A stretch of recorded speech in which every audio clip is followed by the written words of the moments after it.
உலகத்திலே அதிகமா வாய் பேசக்கூடிய நாடு எது அப்படின்னா பிரிட்டனை சொல்லலாம். ஏன்னா ஐரோப்பால உள்ள பல நாடுகள் இவனுக்கு மேலேயேடா அப்படின்னு கேட்டா, அவனுங்க பூரா நொள்ள நாட்டியம் பேசுறவனுங்க. இந்த பிரிட்டன் பையன் அப்படிங்கிறது ஏறக்குறைய இன்னமும் அவன் தான் பல நாடுகள ஆண்டுகிட்டு இருக்கான் அப்படிங்கிற மனநிலையிலேயே பேசுவான். ஆனா உள்ளூர்ல எப்படி இருக்கு அப்படிங்கிறதுதான். பிரிட்டன் பொருளாதாரம், பிரிட்டனோட வாழ்வியல் முறை இதெல்லாம் பேசினோம்னா கிழிஞ்சு போயிரும். அதனால அதெல்லாம் விட்டுருவோம். விட்டுட்டு, இப்ப சமகாலத்துல என்ன நடக்குது அப்படிங்கிறத மட்டும் பார்த்தாலே போதும். இவனுங்க எந்த அளவுக்கு ஒர்த்து அப்படின்னு. பிரிட்டன பொறுத்தவரையும், பிரிட்டன்ல பல பிரச்சனைகள் இருக்கு. அதுக்கு முக்கியமான காரணம்னு அவனுங்களா மனசுல நெனச்சுக்கிறது என்ன அப்படின்னா, நெறைய அகதிகள உள்ளுக்குள்ள எடுத்தது தான் அப்படின்னு. ஆனா அந்த அகதிகள் அப்படிங்கிறதே உருவானது யாராலடா அப்படின்னு கேட்டா, இவனுங்கனால தான். ஆனா, இவர்கள் மனசுக்குள்ளலாம் நெனப்பு, வெளியில இருந்து ஆட்கள் வந்தனால பிரிட்டன் ஒண்ணுமில்லாம போயிருச்சு. பிரிட்டன் ஒண்ணுமே இல்லாம போயிருக்கும். பிரிட்டனுக்குள்ளேயே இருந்திருந்தா. வெளியிலலாம் போய் அந்த நாடுகள ஒண்ணுமில்லாம ஆக்கி தான் இவ்வளவு தூரம் வந்துட்டு, அதுக்கப்புறமும் இப்பவுமே பிரிட்டனோட பொருளாதாரம் என்ன? உலகத்துல இருந்து எல்லா சேட்டையும் பண்ணிட்டு ஓடி போறவனுக்கு, ராஜ மரியாதையோட பாதுகாப்பு குடுத்து, அவனோட பணத்தையும் பாதுகாத்து, வருமானத்தையும் பாதுகாக்கக்கூடிய நாடா மாறிப்போச்சு. சுத்தி சுத்தி அங்க தான் வரான். சுத்தி, சுத்தி அந்த கொள்ளையடிக்கிறது தான். ஒவ்வொரு ஸ்டைல்ல கொள்ளையடிச்சு பிரிட்டனுக்குள்ள காச கொண்டு போறது தான். ஒண்ணு அவனா வந்து கொள்ளையடிக்கிறது, இல்ல கொள்ளையடிச்சவனுக்கு அடைக்கலம் குடுக்கறது. எல்லா நேரங்கள்லயும் பிரிட்டன் ஜாதகம் ஒரு கொள்ளக்கூட்ட தலைவன் ஜாதகம் தானாட்டுக்கு. சரி இப்படி இருக்கிற இப்படி இருக்கக்கூடிய ஒரு நாடு, உலகத்துக்கு என்ன மாரியான கிளாஸ் எடுக்குது அப்படின்னு பார்த்தா, அதுக்கு குறைச்சலே கிடையாது. அதுவும் இந்தியா கிட்டலாம் வந்தா வாய் ரொம்பவே நீளும். இந்த ஊரு பூரா வம்பிழுக்கறக்கும், ஊரு பூரா இல்லாதத வச்சு வண்டி ஓட்டுறக்குன்னே ஏஜென்சி வச்சிருக்கக்கூடிய 2 நாடு அப்படின்னு பார்த்தோம்னா, 1 பிரிட்டன். இவன் உலகம் பூரா வம்பிழுக்கறக்குன்னே ஏஜென்சி வச்சிருக்கான்.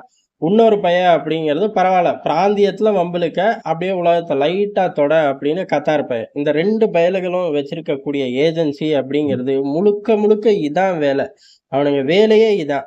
சரி இந்த பிரிட்டன் ஏஜென்சி இந்த உள்ளூர் சம்பவத்துக்கு எப்படி ரியாக்ட் பண்ணுது? உள்ளூர்ல சம்பவம் நடக்குதா? அப்படின்னு நம்மகிட்ட திருப்பி கேட்பாய்ங்க. சரி உள்ளூர்ல என்னதான் சம்பவம் நடக்குது? உள்ளூர்ல ஒண்ணும் கிடையாது. ஒரு வெறி பிடிச்ச நாய் 3 சின்ன குழந்தைங்கள கொன்றுச்சு. அந்த கொன்ற நபர் அப்படிங்கிறது பிரிட்டன் சிட்டிசன் தான். அதாவது அகதிகளா வந்தவர்களுக்கோ, அகதிகள் வந்த அவர்கள் கடைபிடிக்கக்கூடிய மதத்துக்கோ எந்த தொடர்பும் இல்ல.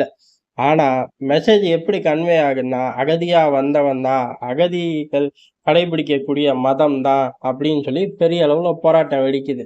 அந்த போராட்டம் பெரும் போராட்டமா மாறுது. பிரிட்டன் அத சமாளிக்க முடியாத ரேஞ்சுக்கு போது. கலவரம் பத்தி எரியுது. இந்த 3 குழந்தைகள கொன்ற நபர் மைனர் அப்படிங்கிறனால அடையாளத்த மறைச்சாங்க. அப்புறம் விஷயம் பூதாகரமா வெடிச்சதுக்கப்புறம், இந்த தியரிலாம் இங்க ஒர்க் அவுட் ஆகாதுன்னு வெளிப்படையா சொல்லிட்டார்கள். பிரிட்டன் சிட்டிசன் தான், அகதிகளா வந்த நபர் கிடையாது. ஆனா, ஊரு பூரா கிளாஸ் எடுக்கிறல்ல, உள்ளூர்ல இவ்வளவு காட்டுத்தீ, இவ்வளவு வேகமா காட்டுத்தீ போல ஒரு தவறான செய்தி போது. அதனால எவ்வளவு மக்கள் பாதிப்படைறாங்க. அத தடுக்க முடியல. சரி இவ்வளவு பெரிய கலவரம் வெடிக்கிறதையாச்சும் வெடிச்சப்ப ஓரளவுக்கு கண்ட்ரோல் எடுத்து ஒரு பொசிஷன் எடுக்க முடியல உள்ளூர்லன்னா, அதுக்கு என்ன காரணம் அப்டின்னா, அங்க தான் இன்னொரு பிரச்சனை வெடிக்குது. பிரிட்டன் காவல்துறையில வேலை செய்ய பிரிட்டன்ல யாருமே இஷ்டப்படுறதே இல்லையாமா. ஏன் அப்டின்னு கேட்டா, அத காட்டிலும் நல்ல சேலரி வெளியில ஹையர் பண்றார்கள் அப்டிங்கிறதா. அதாவது போலீசிங்க்கே மத்த நாடுகள் பிரிட்டன சுத்தி உள்ள நாடுகள்ல நல்ல பேக்கேஜ் கிடைக்குது. இவர்களையும் அங்க ஹையர் பண்றார்களாட்டுக்கு. அதனால யாருமே இங்க தாக்கு பிடிக்கிறதில்ல. வரவேண்டியது எக்ஸ்பீரியன்ஸ் ஆயிட்டு அவுட் ஆகுற மாரி தான். வரவேண்டியது எக்ஸ்பீரியன்ஸ் கேதர் பண்ண வேண்டிய அடுத்த கம்பெனிக்கு போற மாரியே, இங்க பிரிட்டன்ல உள்ள போலீசிங் துறையும் மாறிப்போச்சு.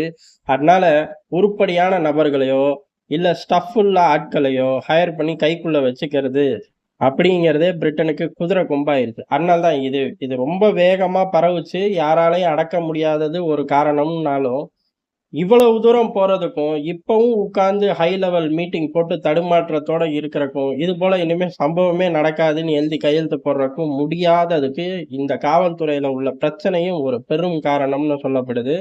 இந்த மாரி ஏகப்பட்ட பிரச்சனைகள் இருக்கு பிரிட்டனுக்குள்ளயே. ஆனா, பிரிட்டன் தான் பெரிய அளவு ஊரு பூரா வாய் பேசும். இன்னும் சொல்லப்போனா உக்ரைன் யுத்தத்துல அமெரிக்காவாச்சும் செஞ்சுட்டு வாய் பேசுது. நான் செய்யப்போறேன் அப்படின்னு சொல்லியே வாய் பேசிக்கிட்டு இருந்தது யாருன்னு பார்த்தா பிரிட்டன் தான். உள்ளூர்ல உள்ள காவல்துறைக்கே சம்பளம் போட முடியல. ஆனா உக்ரைனுக்கு ராணுவத்துக்கே நான் சம்பளம் போடுவேனே! ரஷ்யாவை எதிர்த்து காலங்காலத்துக்கு உக்ரைன் ராணுவம் நிலைநிறுத்தி வச்சிருப்பேன் அப்படின்னு வாய் பேசுறதெல்லாம் யாருன்னு பார்த்தோம்னா, கிரேட் பிரிட்டன் தான்.